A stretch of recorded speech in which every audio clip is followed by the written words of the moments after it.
हे साधंसं घर, पत्र्याचं घर, पण इतिहासाचा एक मोठा साक्षीदार आहे. हे घर आहे भारताचे माजी संरक्षण मंत्री आणि महाराष्ट्राचे पहिले मुख्यमंत्री यशवंतराव चव्हाण यांचे.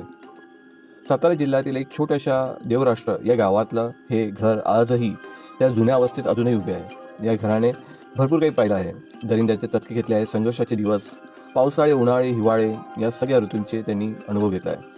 आणि याच घरात वाढलेला एक मुलगा पुढे येऊन देशाच्या राजकारणात प्रामाणिकपणा, साधेपणा आणि कर्तृत्व याचे प्रतीक ठरला. यशवंतराव चव्हाण यांना कधीही सत्ता, संपत्ती, ऐश्वर्याचा मोह नव्हता. त्यांनी कधी मोठा बंगला उभारला नाही, कारण त्यांच्यासाठी वडिलोपार्जित घरही पुरेसे होते. त्यांच्या पत्नी वेणुताई चव्हाण यांनीही आयुष्यभर माणुसकी जपली. या घरात आलेला प्रत्येक पाहुण्याला प्रेमाने आणि आदराने पाहुणचार दिला जाईल. आजच्या काळात सत्ता मिळताच काही जण अमाप संपत्ती गोळा करतात, पण यशवंतराव चव्हाण यांच्या खात्यामध्ये त्यांच्या निधनाच्या वेळेस फारशी संपत्ती नव्हती, कारण त्यांनी संपत्ती नाही तर माणसांचे मूल्य कमवले. आजही हे घर, साधं घर, आपल्याला एक मोठा धडा देतो. मोठेपणा बंगल्यात नसून तो असतो माणसाच्या विचारात, निष्ठेत आणि सेवाभावात. यशवंतराव चव्हाण यांचे जीवन आजच्या पिढीसाठी फार प्रेरणादायक आहे. जय हिंद.